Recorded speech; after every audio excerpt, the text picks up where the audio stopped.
Sebelum 2001 saya ada orang yang diremehkan, yang dihina. Oke. Saya punya impian menjadi main film, padahal tuh nggak Iya, iya. berpikir untuk jadi aktor hebat, nggak. Iya, Yang penting bisa main film deh, tapi cita-cita saya diremehkan. Satu prinsip yang nggak bisa ditawar dalam menjaga kepercayaan itu apa? Manusia punya keterbatasan, tapi yang di atas tanpa batas. Oke. Doa itu, percaya atau tidak, selama saya nge-MC 25 tahun main film, doa selalu saya tempatkan di utama. Saya nggak pernah ngomong di podcast lainnya. Ya, Saya di Bandung itu bawakan MC acara Pak CT, saya sedang meriang, panas tinggi, panas tinggi. 41. Tetapi ketika Anda di panggung, Anda lepas itu semua. Oke. Klien tidak mau tahu Anda sakit atau tidak. Oke. Anda harus tampil profesional. Kenapa kata-kata bersyukur itu indah selalu Anda tuliskan di Facebook, Instagram, TikTok, bahkan dalam telepon kita pun, you selalu bilang, OTW, bersyukur itu indah. Why? Senang sekali bisa jumpa lagi dalam program Ahava Podcast. Tentunya kali ini teman-teman, kalian belajar bukan sekedar belajar. Karena kita dengerin dari sharing yang sangat inspirasi dari seorang Freddy Su.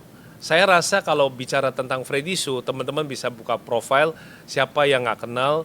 Kalau di dunia MC, rasanya beliau sudah banyak sekali bintang-bintang film maupun penyanyi, termasuk salah satunya Rosa gitu ya, yang sering bersama beliau. Banyak sekali prestasi yang sudah dia dapatkan, tapi saya hari ini tidak bahas tentang segala gelar prestasi. Karena buat saya, sekarang generasi Gen Z ini seringkali nanya, udah kok Tommy, skip aja tentang prestasi. Coba kasih lihat bagaimana seorang Freddy Su ketika diwawancarain, ataupun di dalam podcast ini, dia bisa men-sharingkan ilmu-ilmu yang bergizi buat kita semua. Yuk kita sambut Bro Freddy Su. Terima kasih KTW. Ya. Ada pepatah yang mengatakan tidak kenal tidak sayang. Makin kenal makin sayang. Ya. Bukan lautan tapi kolam susu. Perkenalkan, nama saya Freddy Su. Iya. Bro Freddy, Ya. kalau saya lihat profilingnya, wah ini sih. Teman-teman ya, kalau saya bilang kalian mau ketik di kolom komen, apa saja yang kalian tahu ya, kalian search saja gitu ya tentang beliau. Siapa tahu di antara kalian akan dapetin souvenir dari Ahava ya. Karena sejumlah prestasi ini luar biasa, tapi di awal langsung saya punya satu pertanyaan pribadi. Ya. Kenapa kamu sakit begitu keras, kamu tidak kasih tahu saya sebagai teman baikmu, sebagai brothermu? Apakah ini merupakan dendam pribadi ketika saya lagi dulu susah main film sama kamu, saya nggak cerita? Jadi gini, saya tadi terpukul waktu pas kamu ngomong kamu tuh kena penyakit ya yang cukup berat itu. Iya. Diagnosa dokter, tapi ternyata tidak ya. Tidak ada, puji Tuhan. Tetapi bagaimana kok bisa kamu tuh tega? Saya lagi masa-masa sulit, saya nggak bisa bicara sama kamu tentang uang. Ya. Tapi ini kan tentang kesehatan. How come you don't tell me kalau lu sampai sakit keadaannya seperti itu? Prinsip saya sederhana sih, Kotomi, atau saya biasa manggilnya Kotewe, nggak apa-apa ya. Ketika kita ada kebahagiaan, kita share kepada orang lain, maka orang lain akan merasakan kebahagiaan. Oke. Tapi ketika seseorang itu ada duka, ada kesedihan, dia share kepada orang lain, maka dampak itu juga akan membawa kepada orang lain. Nah, saya tidak ingin memberikan ataupun membawakan dampak kepada orang lain.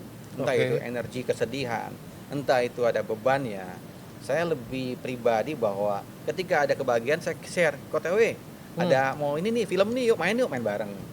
Tapi ketika suatu kesedihan, biarlah itu menjadi bagian dari hidup saya saja. Jangan sampai ke orang lain. Itu prinsip saya, Kotomi. Egois nggak sih kayak gitu? Kembali Gue sebagai sahabat lu, gue nggak terima loh. Iya. Tetap gue nggak terima nih. Gue ada satu pertanyaan yang boleh bilang kayak tanda kutip pribadi nih. Ya. Kalau waktu gue 2017 lagi sulit, lu ajakin main film, gue nggak cerita kesusahan ke gue, ke lu. Mungkin karena itu nominal tabungan, ya masa kita mental pengemis, punya temen, kita pinjam duit yang fair. Ya, aku nggak sanggup cerita. Ya. Tetapi sekarang kan kamu sempat sakit, sakitmu berat, Fair, waktu itu. Kok lu bisa nggak cerita sama aku? Sebenarnya saya hargai empati Kotomi yang begitu baik sama saya. Nggak cuma saya, sama orang lain juga baik. Tapi kembali tadi ke Tommy bahwa saya tidak ingin menjadi beban cerita orang lain. Kalau Tommy pernah lihat video TikTok yang sedang viral, seorang ibu yang jualan, lalu digambar oleh orang, ternyata anak kecil punya sakit jantung, dioperasi. Saya tahu itu viral. Beliau mengatakan bahwa kesedihan itu hanya untuk saya, tidak untuk orang lain. Itu yang saya, kesedihan hanya untuk kita. Kesedihan hanya untuk diri sendiri, jangan untuk orang lain. Biar kita bagaimana cara mencari solusinya. Tapi yang pasti bahwa kita memiliki Tuhan. Tuhan itu akan menjamah hidup kita, Tommy. Dan kita saya melepaskan segala kekhawatiran saya, dan Tuhan akan membantu untuk mencarikan solusi buat hidup saya. Iya. Termasuk ya ketemu orang-orang baik kayak hari ini. Iya. Ya Saya senang sekali sih. Saya bersyukur sama Tuhan, brother bisa sehat luar biasa ya. Bahkan tidak seperti diagnosa daripada yang ada ya tentang penyakit itu bersih. ya. Ternyata bersih. Oke. Apa pengalaman yang bisa di-sharingkan oleh seorang Ferdy Su ketika didiagnosa penyakit itu? Ternyata itu tidak benar. Jadi apa pesan kebaikan Bro Ferdy buat teman-teman? Kalau misalnya hari ini tiba-tiba didiagnosa kamu kena cancer, gitu kan banyak temen yang down tuh. Nah, tadinya prestasi udah bagus, profesional singer, artis, kan banyak tuh artis yang I don't know apakah mereka betul-betul kena penyakit itu. Tapi ketika ke dokter didiagnosa langsung, kan ini Anda juga mengalami nih. Tapi ternyata kan tidak benar. Betul. Nah, mindset seperti apa yang membuat Ferdy, saya yakin saya bisa sembuh dan ini tidak terjadi pada saya? Awal pertama kali 1 orang dokter, 2 orang dokter, 3 orang dokter, bahkan 4 orang dokter mengatakan demikian kepada saya. Yang pertama kali saya langsung mengatakan tidak, itu tidak terjadi kepada saya. Jadi jangan menerima dulu hal-hal yang negatif. Ya kita mengamini, maka kita dengan secara tidak langsung akan menerima hal tersebut. Saya ada mengutip satu ayat ya, ini bagus. Serahkanlah segala kekhawatiranmu kepadanya, sebab Ia yang memelihara kamu. Jadi saya tidak memelihara kekhawatiran itu. Jika dokter itu mengatakan demikian, saya terima, maka saya akan semakin down. Kenapa banyak orang mudah jatuh, mudah down? Karena ia menerima bebannya dulu. Ia tidak mencoba untuk bagaimana menahannya, bagaimana mengalihkan, terima dulu. Nah, saya tidak terjadi dan itu tidak mungkin. Ini itu pertama kali. Bagus tuh. Pertama kali. Tidak memelihara kekhawatiran. Karena kan katanya kekhawatiran itu adalah pencuri kebahagiaan gitu ya. Betul. Iya. Tidak khawatir. Tapi kan diagnosa itu memukul pikiran. Yang pertama saya tidak khawatir. Saya mengatakan pada tidak, itu tidak akan terjadi. Yang kedua saya masih kuat. Yang ketiga udah mulai, bener nggak ya? Ini udah mulai goyang nih. Yang keempat saya bawa dalam doa. Bahwa itu tidak akan terjadi tetap. Walaupun masih ada kena pengaruh ya, karena sampai 4 orang. Saya bilang kalau sudah A, B mengatakan demikian, kita cari solusinya C. Kalau C mengatakan demikian, cari solusinya D. Selalu cari jalan. Jangan sampai ada gang buntu, Anda bawa mobil, kan harus muter mobilnya. Jangan ditabrak dong. Kalau tabrak kan hancur. Saya cari arah putar balik bagaimana caranya. Cari jalan sampai akhirnya Tuhan mengizinkan saya ketemu dengan dokter yang tepat, dokter yang baik dan mengatakan, Ferdy Su, kamu bersih dan tidak sakit. Saya bisa mengatakan di podcast ini betapa saya bersyukur. Karena kita lebih daripada sekedar teman ya. As a brother, I'm so happy you are here. Dan hari ini sebagai seorang yang punya kesempatan yang luar biasa, broadcaster di Radio Cakrawala 98,3 FM, presenter TVRI Jak TV, aktor film ya, juga seorang MC yang luar biasa, bahkan pernah jadi host di TV One juga, Coffee Break. Ferdy, tapi saya tetap nggak bisa terima loh. Bagaimana sih apakah karena gini? Menurut Ferdy, kalau kita itu lagi susah, lagi sakit, boleh nggak sih cerita sama teman? Boleh, dengan catatan itu dengan siapa kita mau sharing ke Tommy. Apakah dia bisa memberikan kita solusi atau dia menaikkan kita punya emosi. Solusi dan emosi harus kita pisahkan. Kalau menjadi Kotowi mungkin bisa memberikan solusi.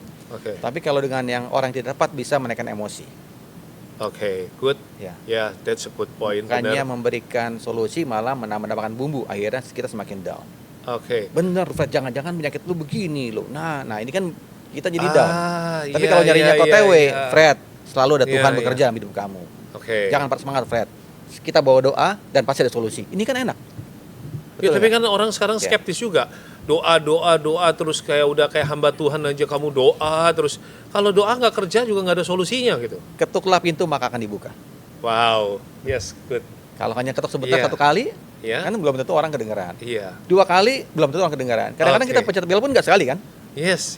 Kita pesan online pun nggak sekali kan, karena di cancel, pesan lagi di cancel, akhirnya masuk. Ini analogi yang bagus sekali. Seperti itu. Iya. Pesen Gojek online aja. Betul. Ya nggak apa-apa lah kita Iya. sebut brand lah, kita muji kok, bukan kita Betul. menjatuhkan ya. Iya. Saya dan Freddy dari dulu paling punya kode etik, nggak pernah mau menjatuhkan merek apapun ya. Termasuk mau itu sponsor kita ya, ini teman baik Cleo, maupun bukan tentang bayaran atau apapun lah, tulus hati gitu ya. Kalau punya teman. Nah, ketulusan, bicara ketulusan, brother, saya nggak punya prestasi main film. Nggak punya background masuk di dunia acting.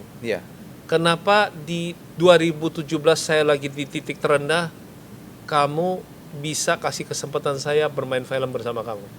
Padahal kamu begitu kondang dan kamu yang dikenal orang. Why you choose me? Kenapa? Kita bertemu tidak ada yang namanya kebetulan, Kotomi, setuju ya? Yes. Selalu ada rancangan Tuhan bekerja, dan saya melihat ke diri saya. 2001, sebelum 2001 saya ada orang yang diremehkan, yang dihina. Saya punya impian menjadi main film, padahal tuh nggak berpikir untuk menjadi aktor hebat, nggak. Yang penting bisa main film deh. Tapi cita-cita saya diremehkan, saya dihina, saya dibully. Lalu itu sekian tahun dibully. Punya impian tidur di karung untuk papa kerja. Saya bermimpi bahwa suatu ketika nanti saya akan main film, saya mau tampil di depan umum, di panggung orang. Itu aja, simple. Saya nggak bilang mau jadi MC kondang, nggak bilang mau main film lebar, cuman itu aja. Tapi ternyata bukan pujian, tapi malah bulian yang dapat. Itu di situ saya berkaca pada itu dulu. Kedua, ketika saya mulai nge-MC tahun 2001, pertama kali saya nge-MC, mendapat job pertama kali, saya yang bertemu dengan seorang idola loh. Yang harusnya ketika saya puji idola tersebut, saya mendapat pujian balik, tapi justru saya mendapat caci maki. Dicaci maki saya. Padahal kan idola saya. Akhirnya saya berkaca bahwa, saya nggak boleh seperti dia. Setiap orang memiliki kesempatan, kenapa enggak? Kita tidak boleh meneruskan rasa sakit yang kita alami. Iya, betul. Akhirnya ketika kembali ke pertanyaan KTW tadi, kenapa aja KTW? Setiap orang punya kesempatan kok. Saya pun awalnya bukan seorang pemain film, tapi saya diberi kesempatan. Ketika kita memberikan kesempatan kepada orang lain, maka kita akan mendapat kesempatan lebih banyak lagi. Ketika saya berdoa untuk KTW yang sering bantu orang, KTW sering bantu orang, bantu saya, bantu siapapun, tapi kan KTW akan dibuka jalan semakin lapang. Ketika Anda menutup pintu yang lain akan tertutup. Ketika kita mematiin keran tersebut, keran rezeki kita, maka rezeki yang lain akan ditutup juga otomatis. Makanya ketika saya mengajak OTW, belum punya pengalaman, kenapa enggak? Semua orang tidak punya pengalaman. Leonardo DiCaprio pun sama, awalnya nggak punya pengalaman. Dikasih pengalaman sekali, baru ada kedua kali, ketiga kali. Kayak gitu. Jadi kita berkelanjutan ya, main beberapa kali film ya. Betul. Dan coming soon, who knows ya, nanti akan ada ya Ki ya. Dan luar biasa kan aktingnya kan? Luar biasa Thank you. loh, KTW natural aktingnya, apalagi yang Sontoloyo itu. Viral gitu. Nah, tapi gini, kata ibaratnya teman-teman Gen Z ini, saya tahu mereka pemikirannya bukan radikal, tapi menurut saya pemikirannya sangat-sangat data dan juga kritikal.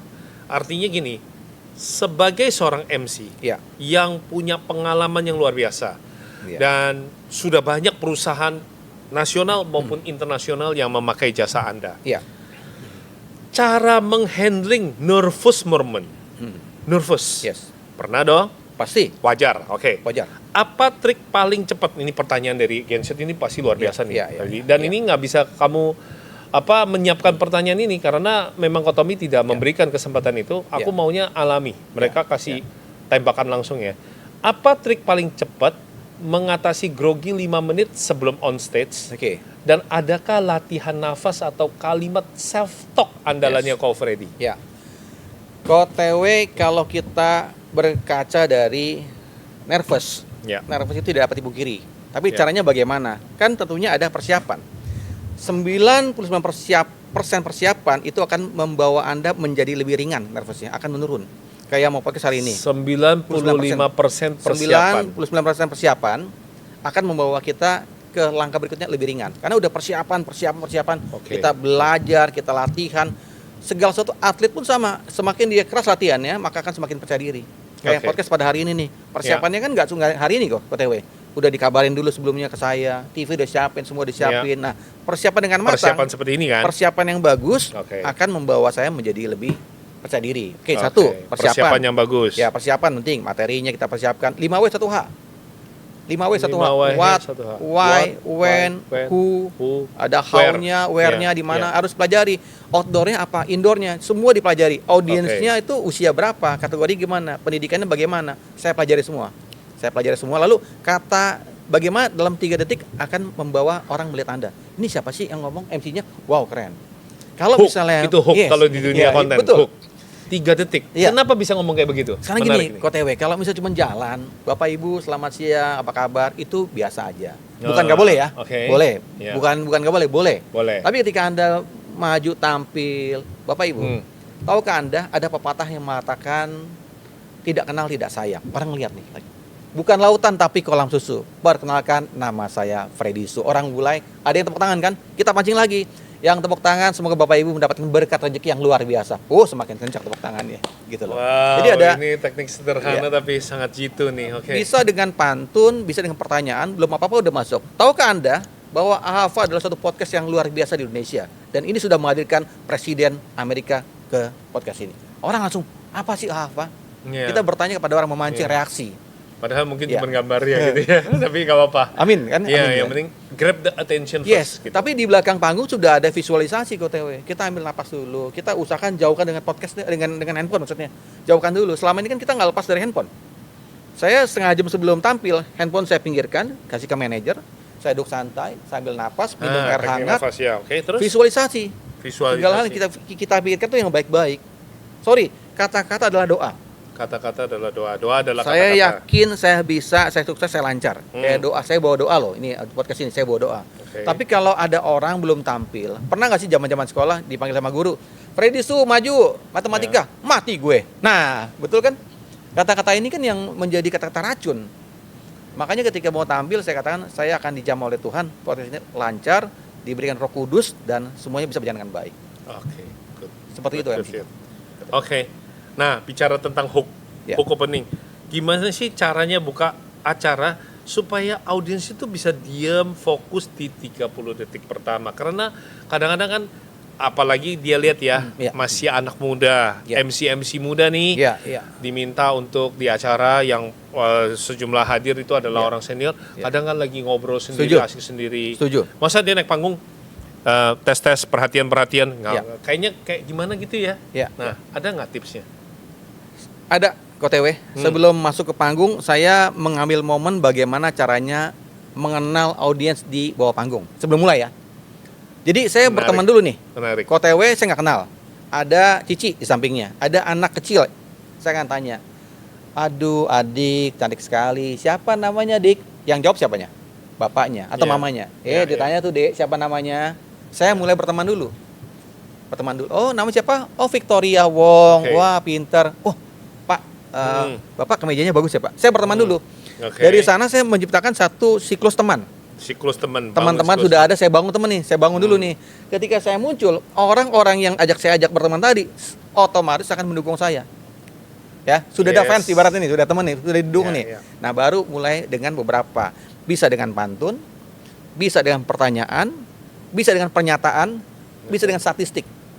Tahukah Anda? Bagaimana tuh? Bapak Ibu, tahukah Anda? Ternyata demo kemarin di Jakarta telah menghanguskan sekian dan bla bla bla bla bla bla. Ada datanya. Tapi luar biasa Bapak Ibu, bahwa Anda tidak terpengaruh, bahwa Anda tetap datang dalam demo yang panas di Indonesia. Kenapa? Karena kita percaya Tuhan kita menjamah kita. Wow. Ada sebuah angka dikatakan.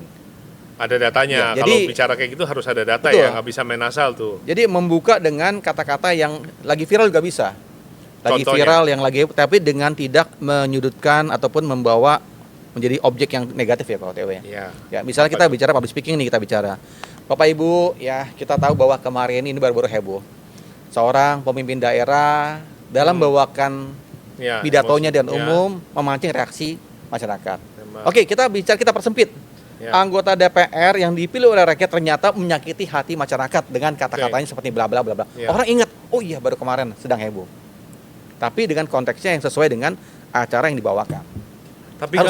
Tapi kan begini Bro Fedi, zaman sekarang kan ya kita tahu ada ada platform-platform yang terutama kita bicara tentang positif. TikTok itu kan platform yang bagus sekali. Bagus sekali. Orang bisa melejit langsung karirnya juga jadi cepat melalui TikTok. Tapi kan ada kata-kata begini loh. Ya ngomong apa adanya aja, keluar aja dari hati. Bahkan kadang-kadang kata-kata itu memang terdengar menyakitkan tapi jujur. Ya. Nah, bagaimana seorang MC profesional menanggapi hal ini? Kita bicara mengenai karir ya, profesionalisme. Kalau MC profesionalisme, apa adanya dari kata yang keluar, maka hasilnya pun akan apa adanya. Kan apa adanya ngomongnya. Jadi hasilnya pun akan ada apanya. Makanya kenapa sampai ada sekolah MC? Kenapa sampai ada sekolah public speaking? Agar ditata kata-katanya. Nah, anggota-anggota wakil terhormat yang ngomong apa adanya, hasilnya bagaimana? Direspon oleh masyarakat pun akan hasilnya beda. Padahal mungkin aja dia nggak bermaksud buruk ya, tapi dia keluar kata-kata itu. Tetap mesti ada penyusunan kata-kata yang baik, pemilihan kata-kata yang baik. Kan banyak sekarang kata-kata yang dipilih-pilih dengan baik agar orang merasa lebih nyaman kan. Bagaimana dengan kata-kata yang sifatnya rayuan?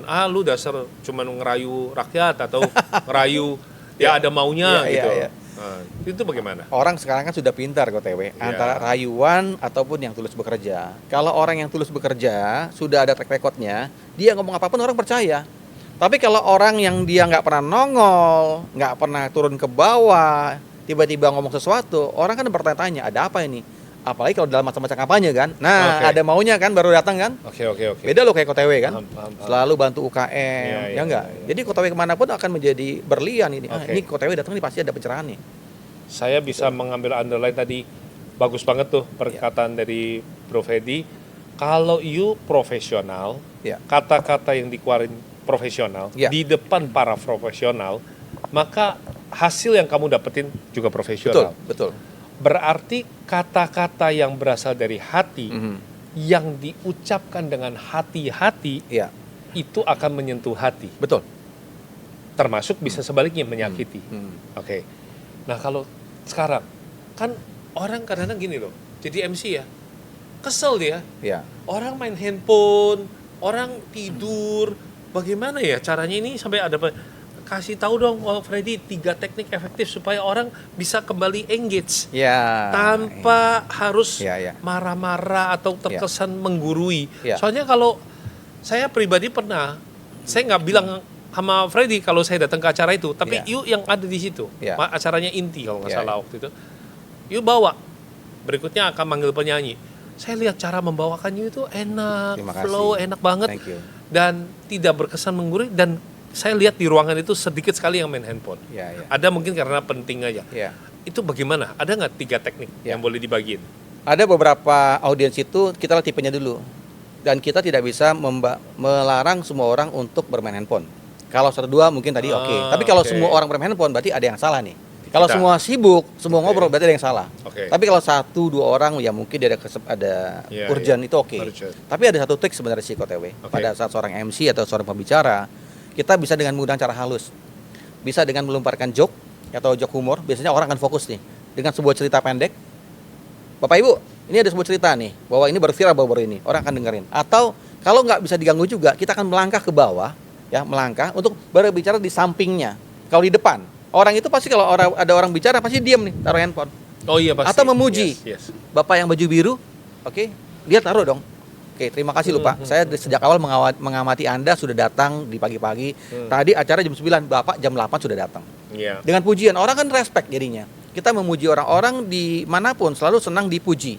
Bisa memberikan pujian, bisa menggunakan cerita, bisa menggunakan humor. Kalau Anda memang paham dengan humornya. Atau bisa dengan pertanyaan. Pak, Ibu yang baju garis-garis, nih saya akan berikan kepada Anda satu pertanyaan. Apabila Anda bisa menjawab, maka tumbler Havana akan menjadi milik Anda. Fokus. Langsung fokus. Tapi kan harus ada persiapannya dulu kepada panitia. Ada gamesnya nggak? Ada nggak hadiahnya? Tanya dulu di awal, persiapan dulu. Kalau Anda buka hadiahnya nggak ada gimana? Freddy, nanti kasih games ya. Apa hadiahnya? Tumbler. Kita simpen dulu.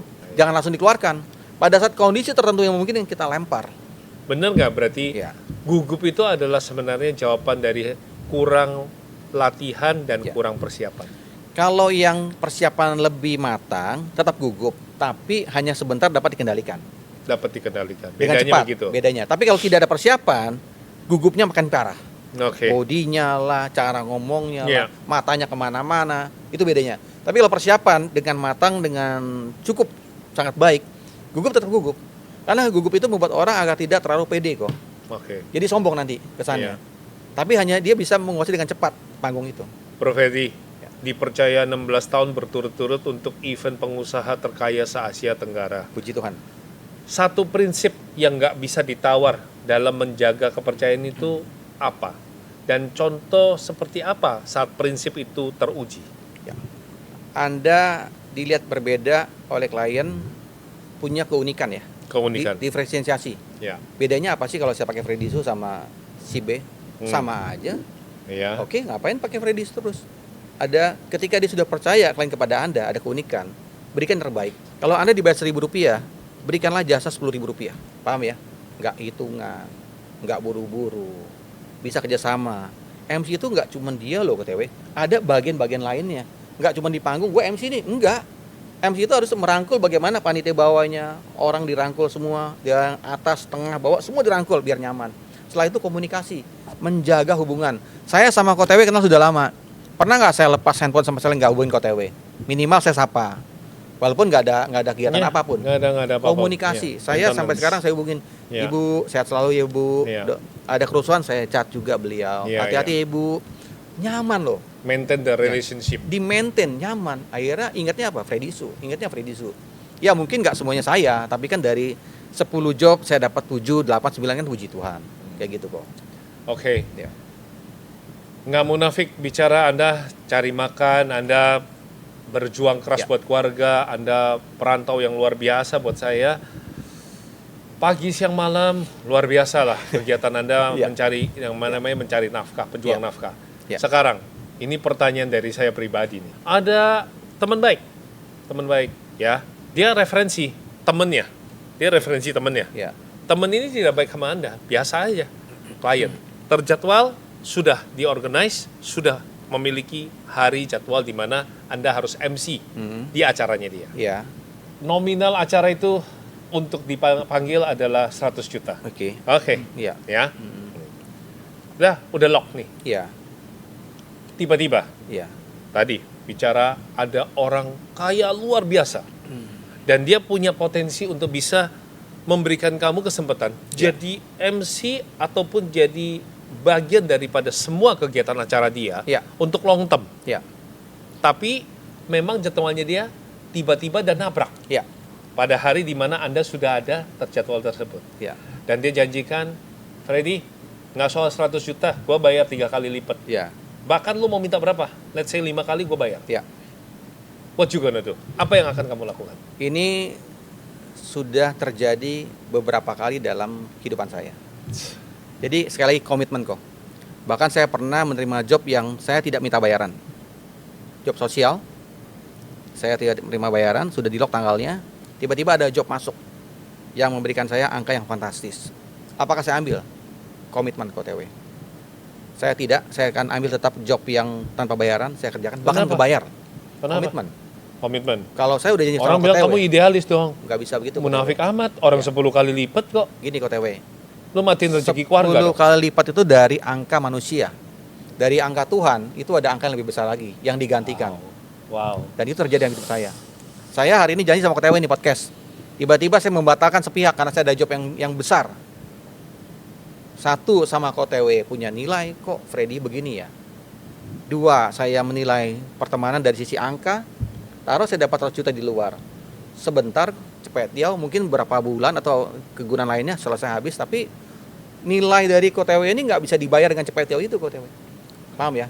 Nilai tapi kepercayaan. ketika nilai kepercayaan itu saya bangun, CPT-nya saya pinggirin, saya dijalankan ini podcast ini, mungkin Tuhan melihat ada angka yang gede nih, Fred, jangan CPT nih lebihin nih dari sumber-sumber lain masuk, kan kita nggak tahu. Dan itu sudah sering KTW. Ya tapi you ngomong gampang. Ya. Iya karena you orangnya komitmen. Tetapi sekarang, pertanyaan teman-teman nih, Iya. gimana cara ngomongnya sama si super rich itu? Ya. Klien yang super rich itu dia marah loh, dia tersinggung loh. Pak, apa bayaran saya kurang sama kamu? tidak punya alasan untuk marah. Kamu tahu nggak siapa saya? Saya pejabat loh. Saya maunya kamu. Kalau bukan kamu, kalau nggak habis karir kamu nanti. Ya, gini kok TW saya pernah nih hal-hal gini karena saya dulu 25 tahun di MC.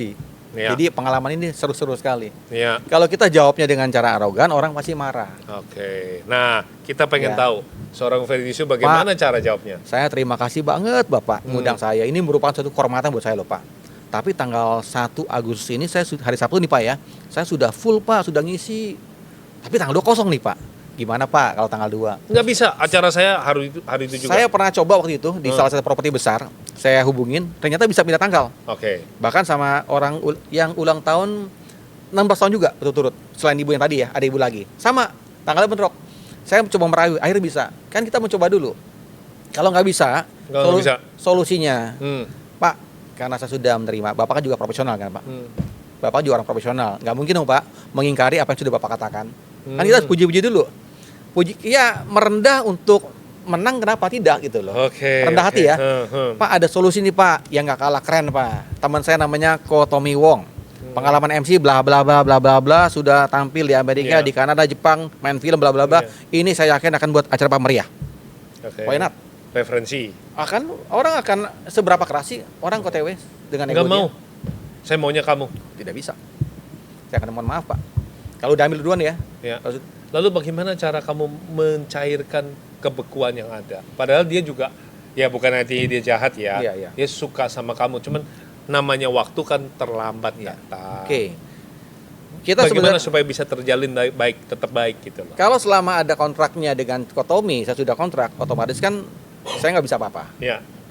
Saya bisa perlihatkan dengan kontrak tersebut. Tapi kalau masih bisa dibicarakan, misalnya bisa dibicarakan dengan bapak yang B, bisa dinego, saya bisa dapat, puji Tuhan. Kalau nggak bisa, kita ngomong keras nih sekarang ya, nggak bisa nih. Cobalah ngomong ke Kotomi, andai kata ya, saya ada terima job ini, ternyata manajemen saya salah tanggal nih. 2 job masuk ke sini semua.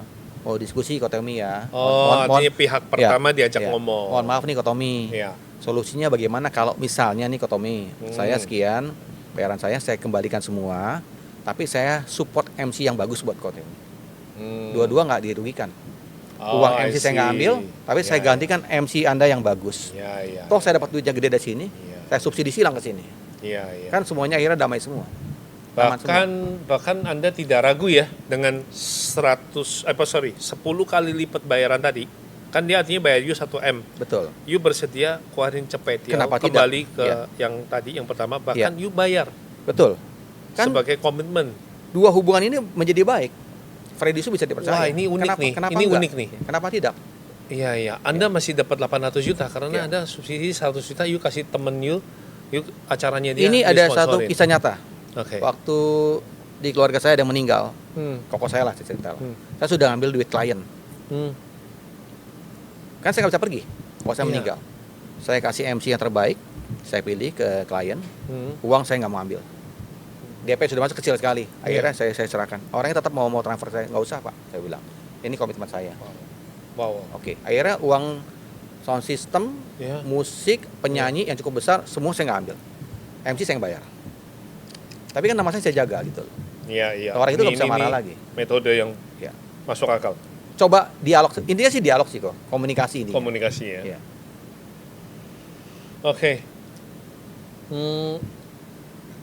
Apa keputusan dalam karir yang paling menakutkan yang justru mengubah hidup Freddy, tapi di sisi lain itu bisa jadi loncatan batu yang tepat? Apa yang paling, maksudnya gini, Freddy pernah bikin keputusan apa dalam karir Freddy yang sebenarnya itu cukup menakutkan nih, sempat gentar juga nih, gimana ya, tapi begitu dicoba, terlewati, itu justru merupakan batu loncatan yang bagus banget. Artinya bagaimana kamu menghandling bukan objection ya, sebuah challenge gitu loh, yang sebenarnya kamu gentar gitu loh, nggak berani nih. Itu. Ini pertanyaan bagus. Iya. Di tahun 2005 atau 2009 saya lupa, 2009. Saya adalah seorang MC yang tidak pernah menyanyi. Tidak pernah. Karena saya tahu kondisi suara saya. Ini satu challenge yang luar biasa yang saya coba. Tapi harus nekat juga nih. Kalau saya nyanyi tidak bagus, selesai karir pertama saya, selesai. Bubar. Akhirnya saya coba nekat nyanyi, tapi saya tahu kondisi saya. Kalau lu nyanyi lagu ini, lagu biasa-biasa aja, Iya. selesai sudah. Oke. Saya berpikir bahwa bagaimana membuat lagu ini menjadi unik. Iya. Saya rubah liriknya. Oke. Saya di lirik itu saya rubah mengenai misalnya KOTW ulang tahun nih. Di acara itu ngundang. Saya rubah liriknya menjadi ucapan selamat kepada KOTW. Saya bikin semua, saya rubah semua. Jadi kedengaran unik. Sebelum nyanyi saya bilang, Bapak Ibu, saya Freddy So adalah seorang MC, seorang penyiar radio. Dan saya belum pernah nyanyi dimanapun. Kalau sampai suara saya fales, kalau sampai nada saya nggak nyampe, mohon Bapak Ibu tolong kasih angpau. Oh lucu kan, ketawa. Wah ini orang lucu. Jadi bikin cair dulu. Kan saya sudah bilang Pak, menarik. kalau suara saya kurang bagus, tolong kasih angpau. Iya. Saya bilang, saya mulai nyanyi. Dan di lagu itu unik. Ternyata saya rubah semua. Pecah KOTW. Iya. Itu gila memang. Yang nggak mau kasih duit jadi bilang, Kasih. bagus. Kemarin saya tampil di Belitung. Sama Iya, juga iya, di 3.000-an orang lah saya tampil. Iya, Saya karena nyanyi kan sama. permintaan penonton soalnya Iya. Itu lagunya saya rubah, Iya. lagu saya rubah semua, kampanye ya. Iya. Sama saya bilang bahwa saya bukan seorang penyanyi, saya Freddy Su, MC, Iya. main film, Iya. ceritakan dulu. Tapi baru kali ini saya tampil di depan Anda ribuan orang, saya berani nyanyi. Jadi kalau suara saya tidak sampai, suara saya fales, suara saya jelek, suara saya serak, mohon Bapak Ibu, pelan-pelan nih, mohon Bapak Ibu didiem nih, mohon dikasih angpau, pecah pada ketawa semua. Yang udah saya ketawa-ketawa. Akhirnya saya nyanyi, bukan suara saya bagus, angpaunya datang terus gitu. Oke. Pecahkan suasana. Jadi selalu ada. memecahkan Ini suasana. keputusan yang gila sih menurut saya. Iya.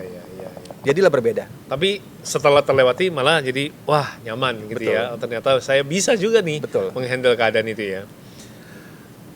Saya sampai bikin notes loh. Barang siapa setia dalam perkara-perkara yang kecil, Ya. dia akan diberikan kesempatan yang besar. Ya, Saya setuju. pikir kalimat itu cocok banget dengan Freddy yang saya lihat Ya. ya begitu persisten ya. Nah, sekarang 15 menit terakhir teman-teman boleh benar-benar belajar karena 10 pertanyaan ini pasti berguna buat kalian. Ini pertanyaan teknis dan buat Kotomi ini momen yang paling paling berharga yang kalian sayang kalau lewatkan. Saya tanya secara cepat ya. Freddy coba dicerna, kalau bisa jawab langsung jawab, kalau nggak bisa bypass, nggak apa-apa ya. Siap? Handling nervous moment. Apa trik paling cepat mengatasi grogi 5 menit sebelum mulai live Doa. ataupun di acara? Doa. Ya, ini teman-teman yang bertanya dari dunia Ya. TikTok. Manusia Bro tahu kan ya, sekarang mereka TikTok banyak sekali Yes. yang malam nyanyi, yang Ya. bikin hiburan. Ya. Mereka bilang kadang-kadang kalau mau pencet tombol live itu ada rasa gugup, nih Yes. nanti ada yang nonton nggak, sepi nonton. Nah itu kira-kira apa? Kotomi Doa. percaya atau tidak Kotomi? Manusia punya keterbatasan tapi yang di atas tanpa batas. Oke. Doa itu percaya atau tidak, selama saya nge-MC 25 tahun main film, doa selalu saya tempatkan di utama. Paling pertama, selain persiapan di rumah ya. Di rumah adalah persiapannya, tapi doa itu selalu saya bawa. Doa itu yang membuat sesuatu hal yang kok gue bisa ya? Aneh ya. Ada sesuatu kekuatan yang tidak bisa kita lihat yang membantu kita. Doa Oke, itu penting. spirit. Tetapi Spirit. secara Ya. real, Ya. bahasanya kayak tadi itu kan tentang hati ya, Ya. keyakinan. Ya. Tapi logika, apa yang harus dipersiapkan? Persiapan yang matang, visualisasi, Visualisasi. membuat kata-kata yang Oh, mudah. bicara visual, Ya, saya ya, lihat you kemana saja rapi. Itu Yes. termasuk bagian. Salah satu bagian penampilan luar dan dalam. Luar harus rapi. Even walaupun dia cuma live di TikTok harus. Yes, harus rapi. Kenapa nggak boleh pakai misalnya kayak ya let's say pakaian rumah lah, daster, Ya. kenapa nggak boleh? Kalau kita memakai pakaian yang biasa-biasa saja, orang yang akan melihat kita pun biasa aja Biasa ya. saja. Nggak ada penampilan. Yes. Saya hari ini Ini melihat kembali KTW lagi. keren loh, pakai Iya, iya, kemeja, Oke. jamnya keren, Iya, bagus. iya, Ini iya, kan iya. orang, kalau hari ini saya di podcast Impression. oleh Kotomi dengan kaos oblong, saya akan menilai.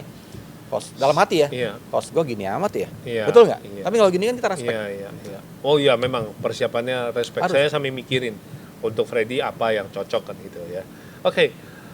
Tadi Ko Freddy ada bicara tentang hook. Ternyata nggak sangka ya seorang MC dari dulu sudah ilmu kontennya pun luar biasa ya, hook.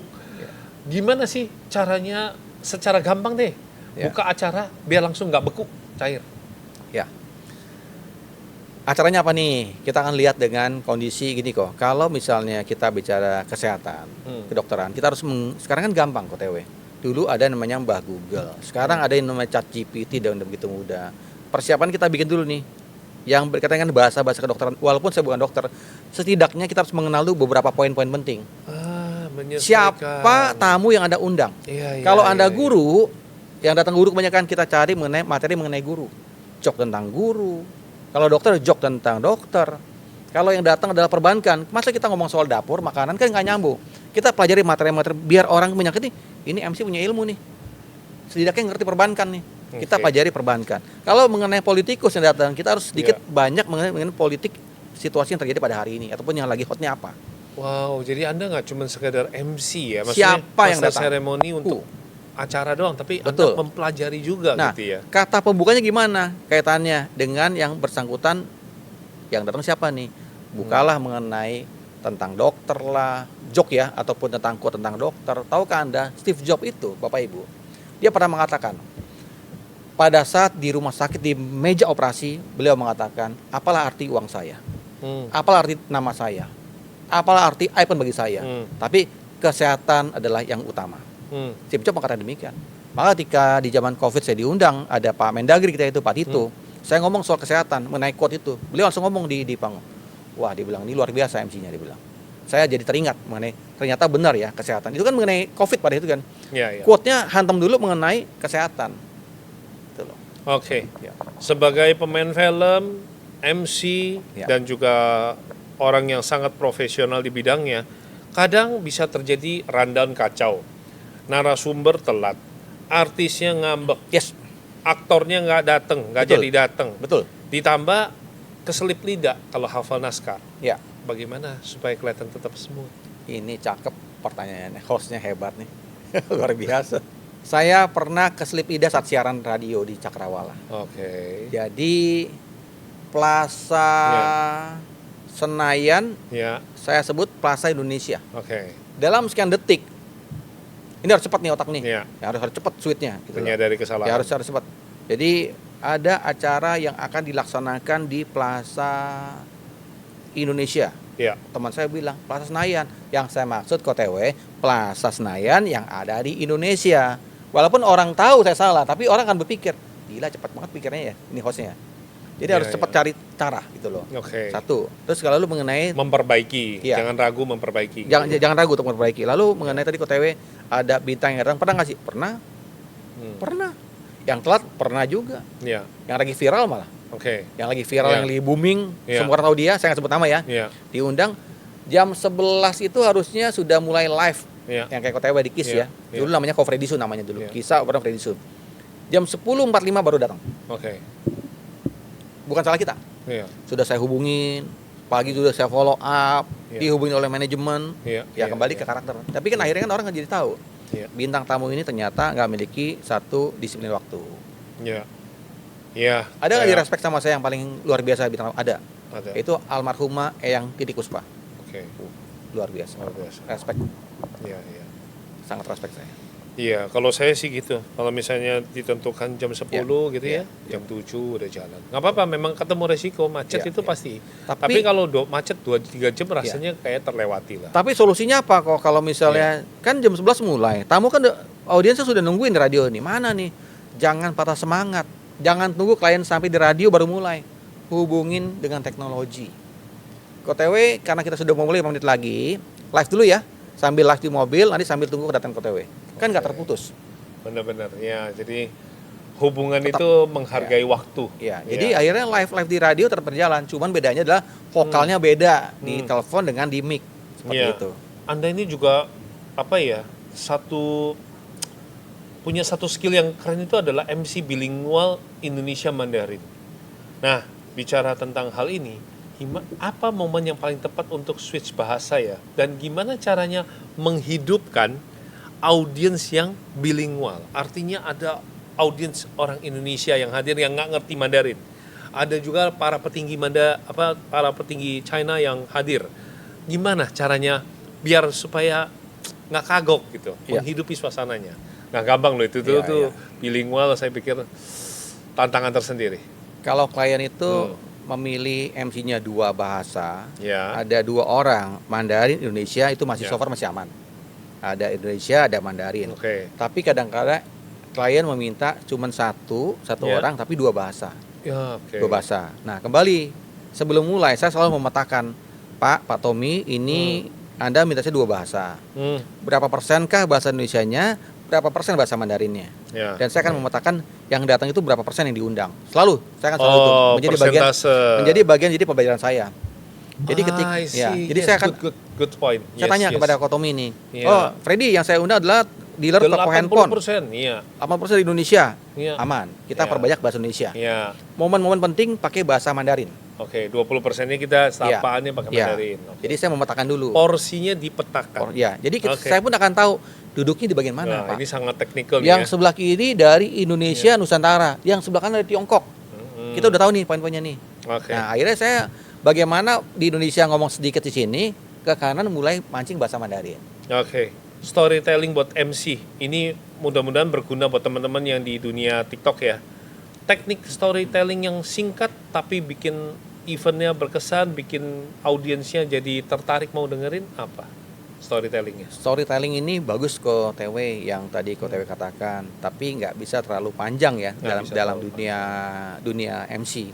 Apalagi kalau sampai berdua, kita bicara satu lah ya, sekarang satu. Di Tiongkok, Hangzhou saya baru nge-MC sekitar berapa bulan yang lalu. Di hadapan ribuan orang. Jadi saya diundang ke Tiongkok, sebelumnya saya pernah MC di Taiwan, itu di 25.000 orang. Jadi ketika muncul panggung, saya langsung cerita bahwa kita bicara di Taiwan dulu nih. Saya mengangkat bahwa kisah ada suatu hal di Jakarta yang saya bawa ke sini, saya bertemu dengan orang-orang ataupun namanya BMI, buruh migran Indonesia. Simple. Saya pada hari ini ketemu dengan Anda semua BMI, buruh migran Indonesia. Tapi saya berharap kepada Anda semua, ini sedikit cerita nih, bahwa ketika Anda pulang nanti, saya berharap Anda tetap menjadi BMI di negara Anda. Orang bingung, gila lu, gua udah buruh migran jadi buruh migran Indonesia, lu gila lu. Jedain dulu sebentar. Bapak Ibu, teman-teman, BMI yang saya maksud adalah bukan buruh migran Indonesia, tetapi bos muda Indonesia. Pecah. Semua, wah pecah. Awalnya kan orang kan skeptis. Gimana sih ini MC? Gua udah jadi karyawan di negara orang, buruh migran Indonesia. Pulang ke Indo suruh jadi BMI lagi. Ternyata mereka mulai berpikir, oh ternyata yang dimaksud adalah BMI. Lalu pernah di puncak, saya di hadapan 20 negara lebih. Itu dari Kongo, dari Ghana, dari Afrika Selatan, banyak deh. Mohon maaf ya, warna kulitnya gelap-gelap. Ya, ini saya di sana, tampil di panggung. Awal saya mengatakan demikian dan orang semua diam semua. Jujur pribadi saya awal datang ke acara ini saya tidak nyaman. Karena saya bertemu dengan Anda. Dari awal datang udah gak nyaman? Saya gak nyaman. Saya mengatakan saya tidak nyaman.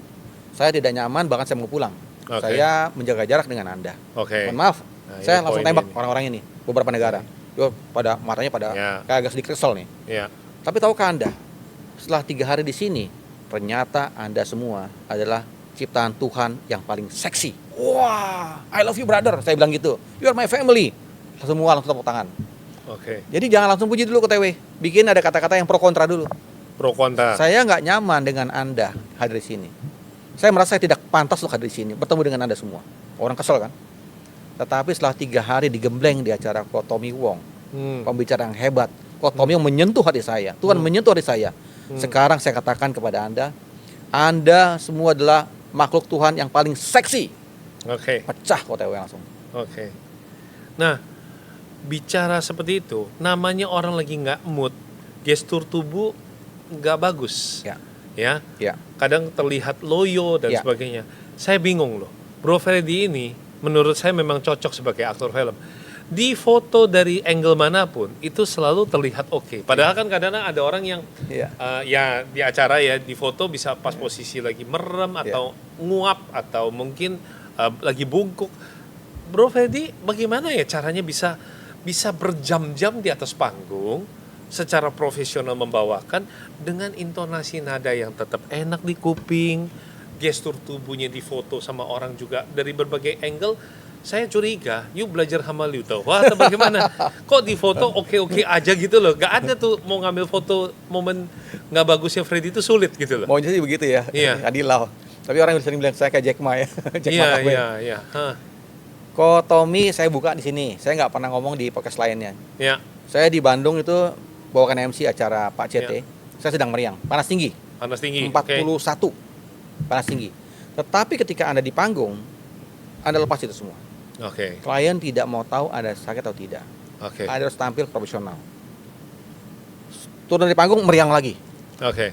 Naik panggung segar lagi. Oke. Orang nggak tahu. Harus tetap profesional. Oke. Pernah punya masalah nggak, Fred? Oh, sering. Entah di jalan, entah dengan keluarga. Dibawa nggak sih ke MC atau ke podcast? Ya nggak mungkin dong. OTW, saya sedang sedih nih. Kesel, kan nggak mungkin begitu. Oke. Karena itu akan menurunkan citra Anda, menurunkan value Anda. Oke. Tahun kemarin 2024 baru-baru ini saya sakit sampai dibawa ke rumah sakit. Apakah MC dalam keadaan sehat? Tidak. MC dalam keadaan tidak bisa, mohon maaf, tidak bisa pipis, meriang, demam tinggi, tapi tampil di panggung. Apakah kelihatan orang sakit? Tidak. Lu bener lu Fred sakit? Orang nggak tahu. Karena orang tidak mau tahu ketika Anda tampil di panggung, mau jadi aktor sekalian yang bagus. Perannya peran apa nih? Perankan dengan baik. Nah, setelah itu ya silakan. Anda mau cari gimana? Di belakang mau semprot obat, mau kasih minyak angin, mau diurut, silakan. Di backstage ya. Naik harus tampil bagus. Itu selalu saya KTW. Saya sekarang harus all out KTW. Ya. Tapi saya kok mau menjadikan ini sebagai pertanyaan terakhir. Selalu positif tampil depan saya. You punya momen yang paling gelap dalam hidup nggak sih? Punya momen yang you sedih nggak sih? Sebagai seorang MC, pernah nggak sih punya rasa bahwa ketika lampu di panggung itu sudah dipadamkan, you become the normal human sebagai manusia biasa. You punya rasa sedih nggak sih? Punya rasa kecewa atau mungkin malu nggak sih? Iya. Dalam hidup ini pernah nggak ngalamin kayak gitu? Kalau hidup tentunya pernah mengalami pasang surut kehidupan, Tommy. Saya pernah mengalami. Sedih? Oh, sering. Sedih sering. Nangis? Iya. Nangis. Pernah. Tapi kan di dalam hati atau di rumah. Atau di toilet. Yang orang nggak tahu. Pernah mengalami penolakan? Sering. Dihina? Sering. Dibandingkan? Sering. Tapi dengan usia tambah dengan 25 tahun di usia perak saya menjadi MC, saya sudah mengalami penolakan udah biasa. Jadi penolakan itu bagi saya udah bukan hal yang mengecewakan seperti dulu. Ada solusi. Oh, ternyata ini bukan jodoh saya. Orang lain lebih berhak, tapi saya akan diganti oleh Tuhan di berikutnya. Itu benar loh. Saya baru kemarin nggak terima job dari Bali. Nilainya lumayan besar. Karena si klien nggak bisa memenuhi saya punya reader 1 tiket pesawat lagi. Dia nggak mau. Akhirnya saya nggak bisa ambil. Ya saya bersyukur. Dia bersyukur aja lah, udah nggak apa-apa. Ternyata saya mendapat job MC beda 3 hari sebelum hari acara. Eventnya besar sekali. Dadakan. Bersyukur. Pernah nggak kecewa? Pernah. Pertanyaannya adalah, apa cara paling efektif yang bikin mood Anda kembali on track lagi? Bersyukur itu indah. Yes, itu yang aku tunggu dari tadi. Saya selalu bersyukur kok TW. Yes. Ya dulu mungkin ya sebenarnya nggak bisa dari mulut. Apa yang mau disyukuri dari air mata, dari kesedihan, dari hinaan, dari dibandingkan, dari cacian?